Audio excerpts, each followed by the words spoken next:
Welcome back to another episode of Harmonious at Lunch, the show that fuels your business success. I'm Brandon Gano, your host and guide through the world of harmonious business growth.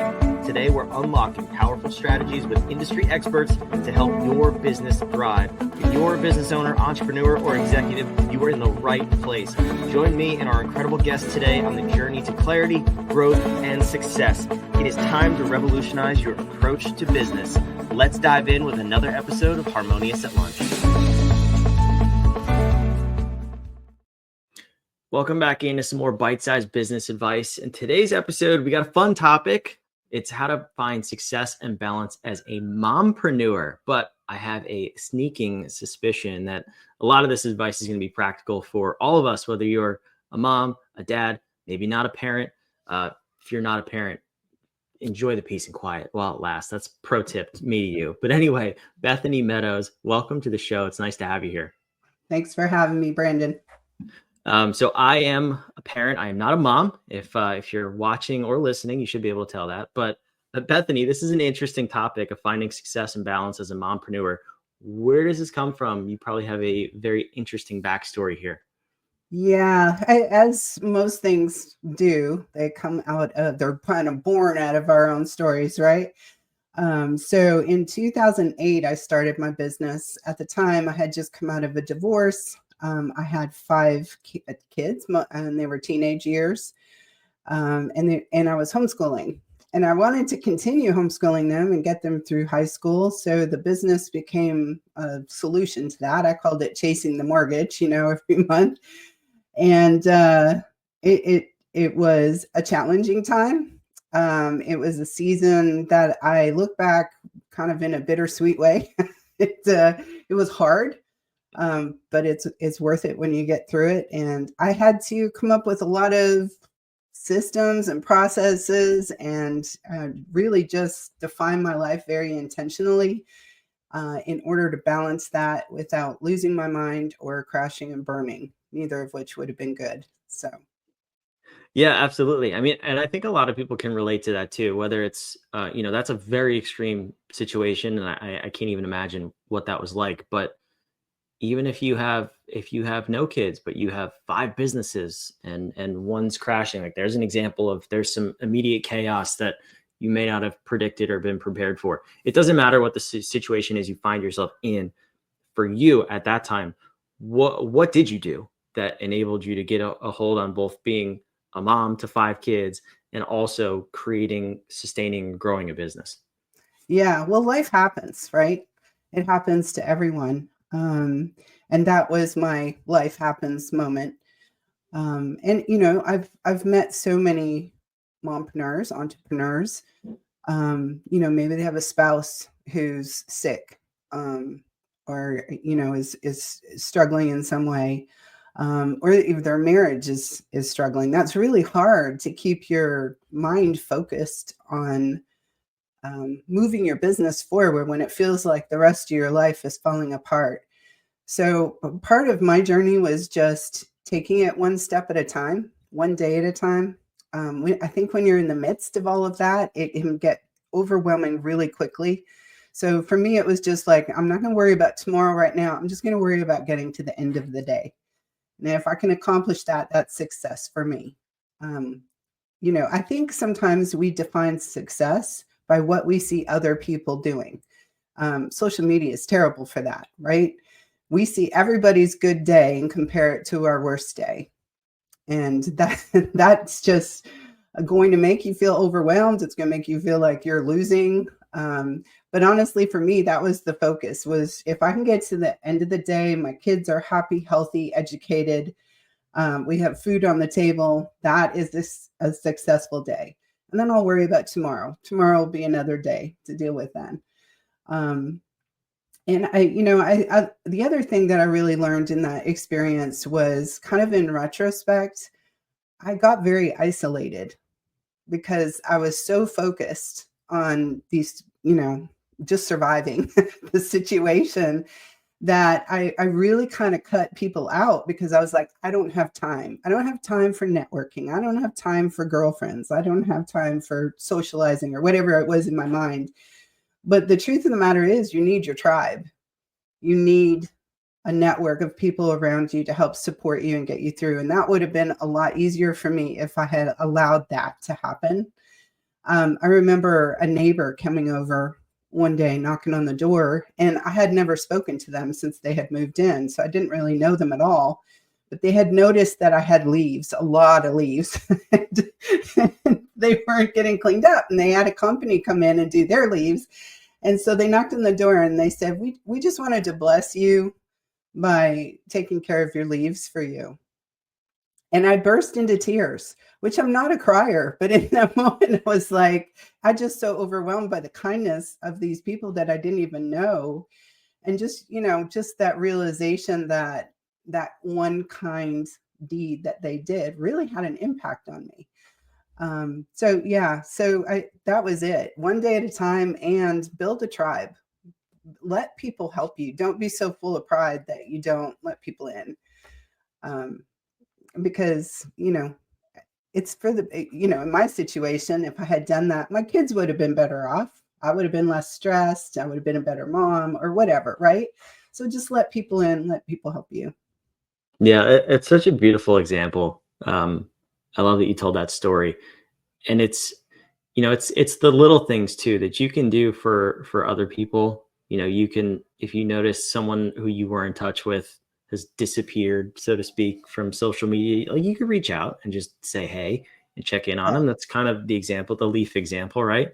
But the other side of that is taking it day by day. I'm curious how you balance that with, did you have a long-term vision? Because it's one thing to put your head down and just say, like, okay, it is today, I'm not worried about tomorrow. But there's also immense value in having at least a direction where you personally are going, where you want to take your business.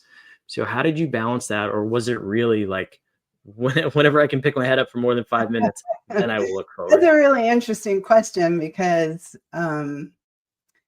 life happens, but also the world happens. And so Mhm. if you look at entrepreneurs right now, the world is changing. We have a lot of uncertainty. We don't know what a year from now is going to look like. So it can be really hard to even set goals and establish planning and things like that. I mean, when we do marketing plans now in our agency, they're 90-day marketing plans, and we review them every 30 days. Yeah. We used to build 5-year and 10-year marketing plans way back in the day. We Back can in the never good old do days. that now because technology is going to be completely different.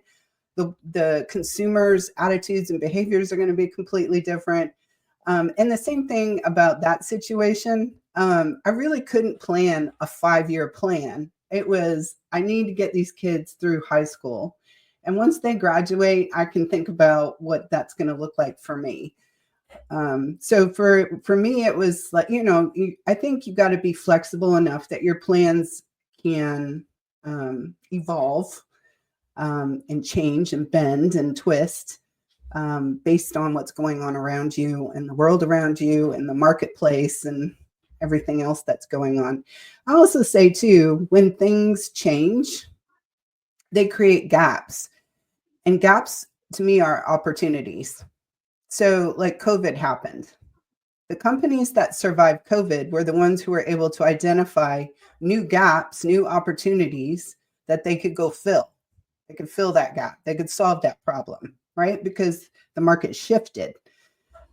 So that's a big lesson to learn in today's world as an entrepreneur, is don't be scared of change. When you see change happening, lean into it, study it, research it, and figure out how you can solve the problem that change is creating in the marketplace. And as long as it, of course, aligns with your brand and your mission. But that's the way for longevity now. We can't just put a shingle out and expect to do business the same way for 20 years. That's not the reality of where we're at. It'd be so much better if it was, though. How great would that be? I mean, that was 30 years ago. I know. You did that, right? I can remember when I started the agency, I was working with people who like, oh, the only thing I've ever done is TV spots. Like, what local businesses very few are doing that anymore.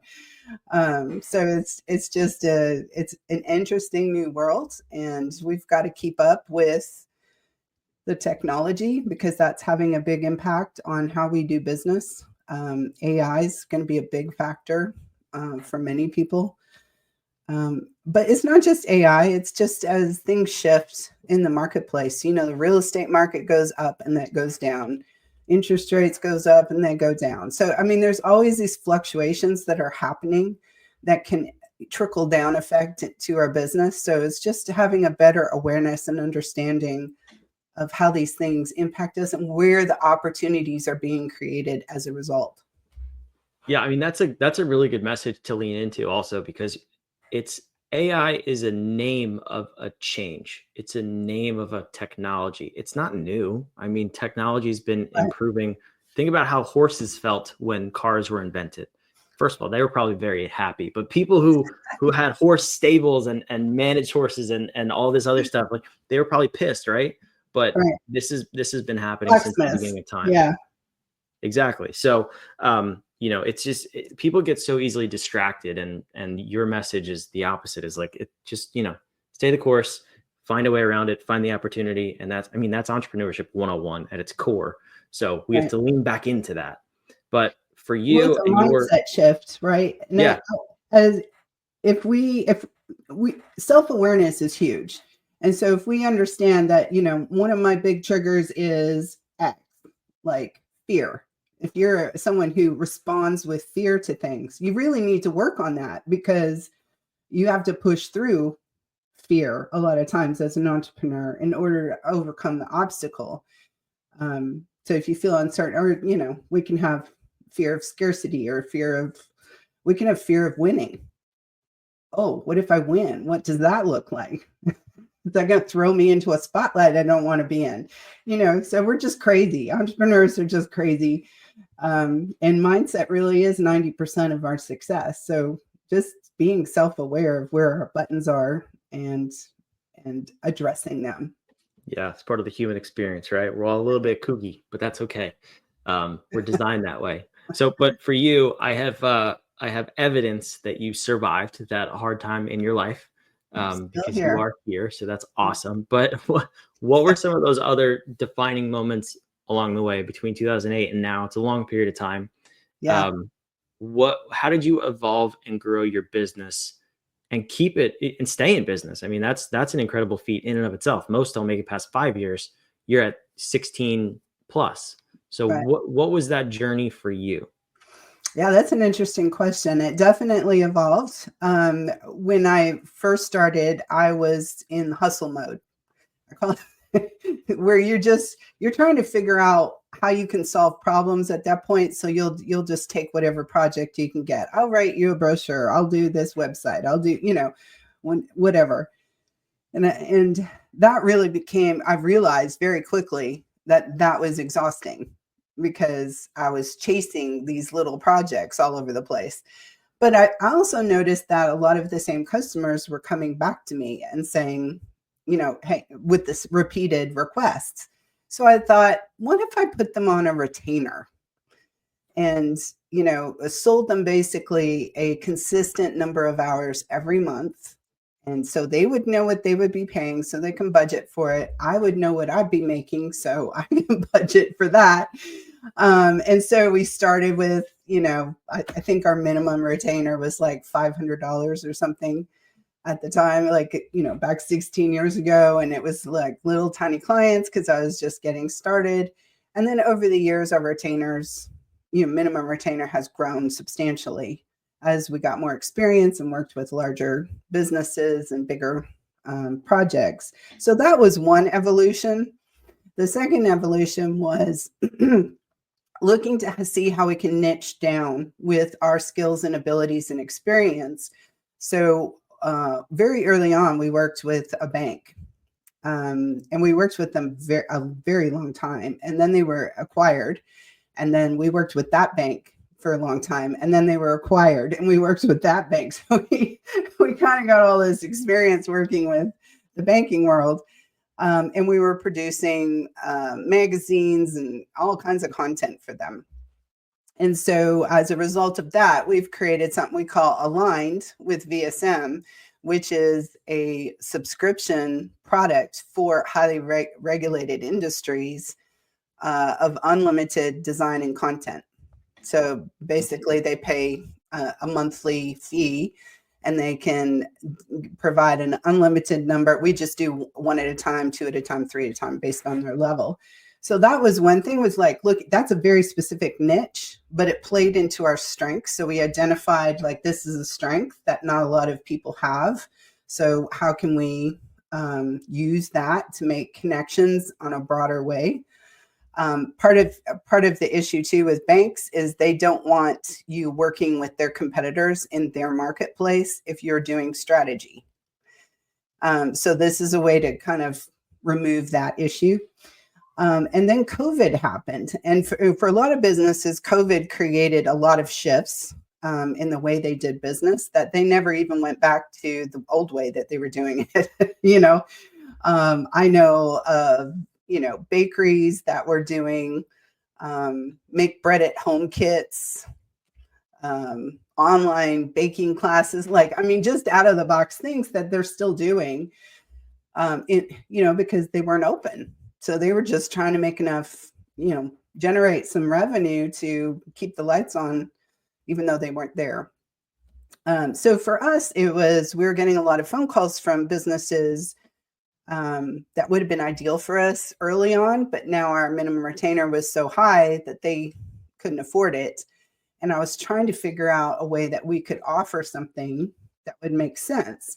So that's when we created the Time to Thrive initiatives, where we provided training with like a library of courses, and we do coaching. We have group coaching programs that help them figure out how to establish goals and plans and so on, and hold them accountable on a quarterly basis and so on. Just some foundational things that we could come and support the smaller emerging businesses. And that was just really more of a passion project for me. I didn't like telling them no, I can't help you. That didn't feel right. So I think, for most businesses, it's really hard to think ahead, like 2 years from now, I'm going to do this, because a lot of what drives us comes to us. Like the opportunity kind of comes to us, or somebody says something, or like people calling me that I would have to say no to. Normally I was like, I don't like that. What could I do to help? So it's just identifying those problems out in the marketplace and figuring out how your business can solve those problems. But one big problem with us as entrepreneurs is we're so full of ideas that we have trouble sometimes maintaining clarity and focus. So that's part of that planning, goal setting process. I call them rabbit chasers, right? That's what we do. And our planning and goal setting is the guardrails that keeps us in our lane. Otherwise, we spot a rabbit and we start chasing that rabbit, and then we see a squirrel go, and then we climb a tree to chase the squirrel, and we're all over the place and we're not accomplishing anything but we're super busy and worn out. So just, that focus and clarity is important. So all of, these changes, these evolutions for us, we didn't do them all at once. They came as a result of seeing a problem that was perfectly aligned with our brand and our mission, and then creating something to solve the problem. I like that. That's I see that all too often, the squirrel chasers and rabbit chasers, and we've all been guilty of it. So I'm not preaching from a pedestal. Yeah, I know you've done it too, and it's helping others through that and past that. But it's cool how you found a way to both evolve your business, serve a higher level client, and up level your service too, but still serve the people where you started. I think that's something I see entrepreneurs wrestle with a lot, is as you go further and further in your career, you develop your skill set and your offering, you almost feel bad because it's like, but I used to help those people and now I can't because I charge too much or whatever it may be. So really cool way that you've incorporated both ends of the spectrum. I think age does that to you too. Yeah. Like I'm not going to tell you how old I am, but I'm probably older than you think. And Guess in the comments down below. How about that? That's a fun exercise for you. Everybody take a guess. I think, you talk to a lot of people when they hit success, that was they get to a certain success level and then they're like, they want to give back. Like there's this thing that happens when you hit that level that you just like, and in a certain age too, you've got all this wisdom and you just want to share it with people. Can I ask you a question? Yeah. Did it start around the age of 52, roughly in that ballpark? 50. Yeah. Yeah. So that's actually, that's been scientifically proven. And if you want to learn more about that, go to right here, humanop.com. That's a window from 52 to 63. It's called the pay it forward interval. And around that time, people they forget about all the other things and the success that they once had. Because you're coming out of an interval where you were incredibly driven and passionate about achieving that success. And now you want to turn around and hand the baton over. So it's funny that it happened to you. That's interesting. Yeah. Yeah. And I think too, you start counting down the number of years that you have left that sounded very morbid, but no, I don't mean left, I mean left to work. I mean, you have a certain number of years that you can be really, productive in the marketplace, and you start counting those years down and you're like, yeah, I need to give some stuff back. Yeah. I mean, it's just a fact, right? If you start working at the age of 20-ish and you say, okay, 20 to 50 is 30 years, math says I can't be doing this when I'm 80. I don't have another 30 years. So that window, you're right. It is shorter, but it's a biological fact. So there's nothing wrong with that, but it's awesome that you're in that interval and you found a way to package that up and give it back. So if anyone out there listening resonates with this message, wants to learn more, wants to take that wisdom from you and apply it to their life and their business, where should they go? So the agency is verticalsolutionsmedia.com. But if you're a, solopreneur, emerging entrepreneur, small business owner, then I would go to timetothriveinbusiness.com. And of course, we have also a free assessment there that you can take that really helps you identify the areas, the gaps, as it were, inside your business, that if you tweak those a little bit or shored those up or filled those gaps, you would be able to grow and scale. A lot of times business owners feel like they can if they just go faster doing what they're already doing, that they'll grow. But we need to, do the right things. And so this assessment helps you figure that out. So that's at timetothriveinbusiness.com/grow-assessment. I love it. Please don't go faster before you fill the gaps. That is not the balance. We're both telling you that. There's no balance in faster. Work smarter, not harder. Yes, I love it. Thank you so much for being here, Bethany. Wherever you're watching, listening, the links are down below in the show notes and description. Check all that out and help grow your business. Bethany, thanks again. This was a lot of fun. Thanks, Brandon. Thanks for listening to another episode of the Harmonious at Lunch podcast. Make sure you subscribe on whatever platform you're on, and we want to invite you to join us in the Small Business Success Facebook group, our private group where guests and listeners come together to grow your business. We want impact-driven entrepreneurs who are ready to go to the next level in this group so we can all share ideas, collaborate, and grow our businesses together. Go to whatif.com/group, and we want to invite you to join today. See you on the next episode of Harmonious at Lunch.